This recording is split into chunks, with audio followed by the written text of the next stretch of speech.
As we were about to finish this documentary, another intriguing explanation of UFOs was given to us by an ex-FBI informer now living in Perth. A research physicist, what he has to say is what he believes to be the truth.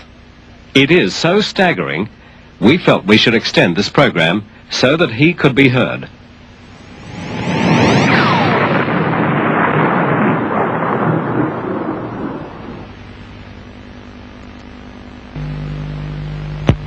This scientist believes that man holds the secret of anti-gravity and can produce flying saucers at will.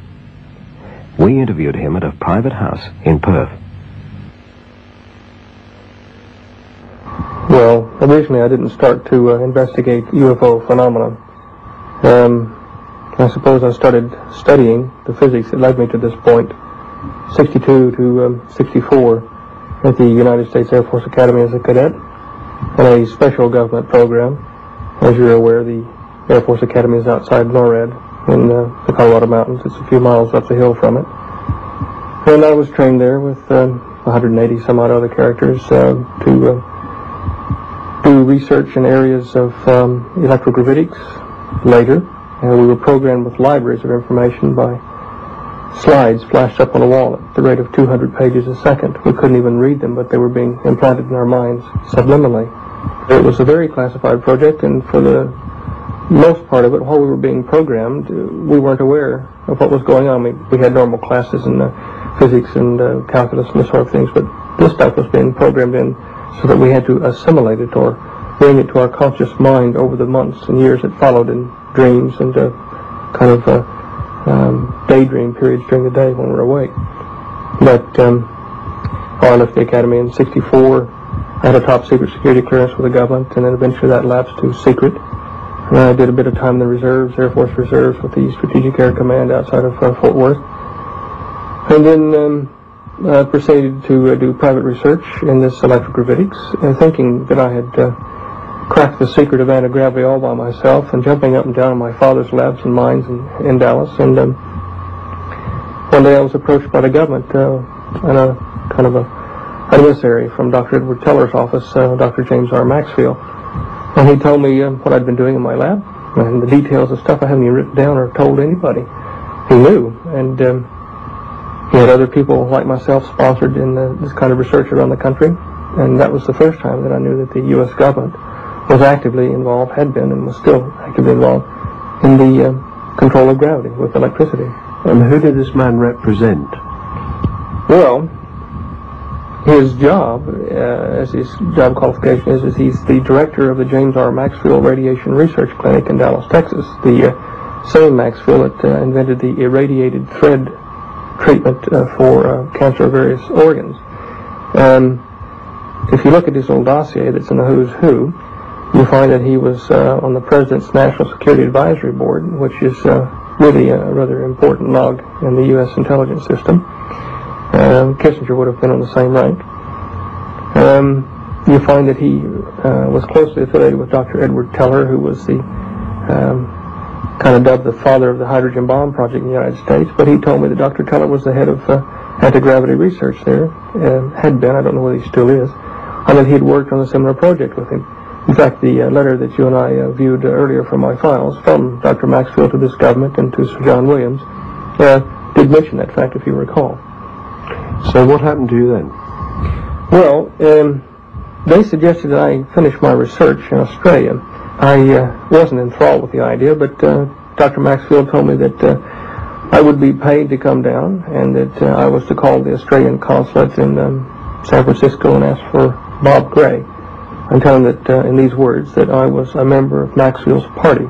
At the same time that I was being approached by Dr. Maxfield's party to come down here and finish my research, I'd been approached already by the FBI and was working for them as an informant. That doesn't mean that you're a trained agent. It just means that you're somewhere in industry where they need someone. They don't have time to get them in there.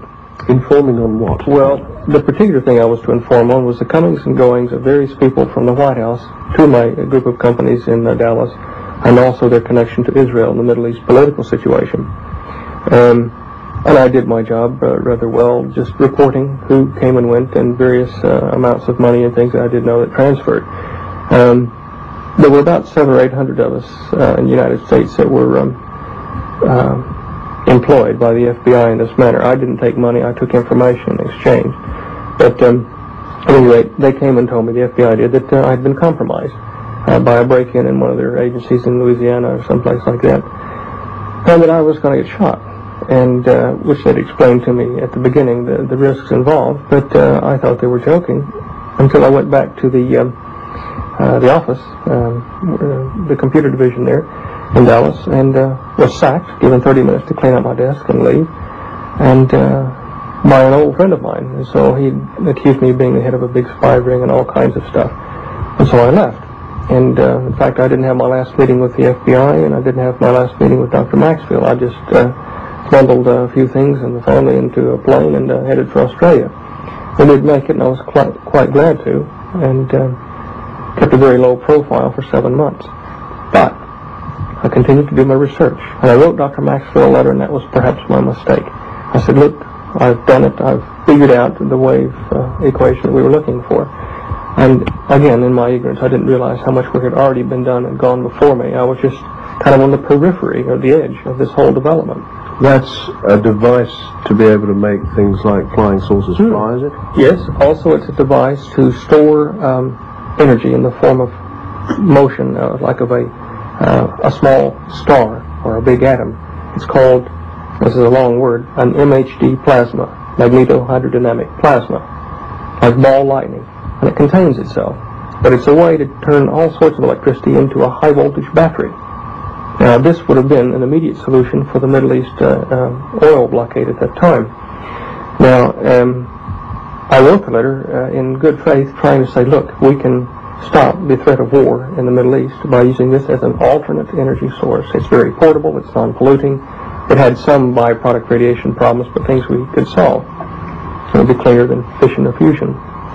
Now, that's when people here in this country, at the Aeronautical Research Labs, politicians started to get a hold of me. ASIO contacted me. Good grief.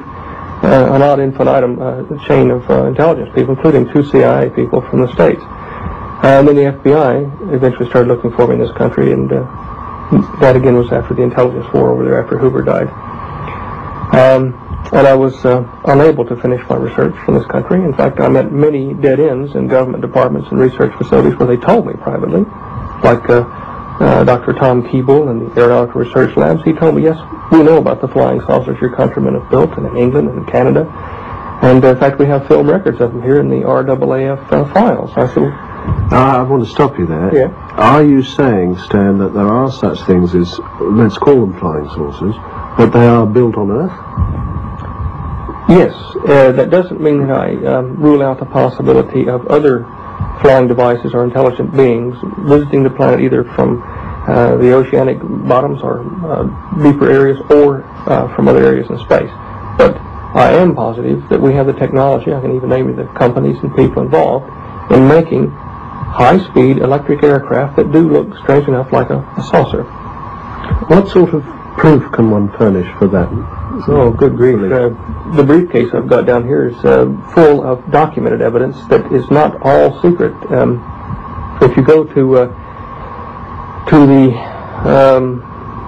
the records of the New York Herald Tribune, the newspaper is now defunct. I think it's being stored in the Wisconsin State Historical Society. Look for November 20th, 21st, and 22nd, 1955. There are 3 articles in the series on anti-gravity and the various companies and people involved in the research of the United States, Japan, Europe. The list is like a who's who of nuclear physics. It was written by Ansel E. Talbert, the science and aviation editor for the New York Herald Tribune at that time. You can look there.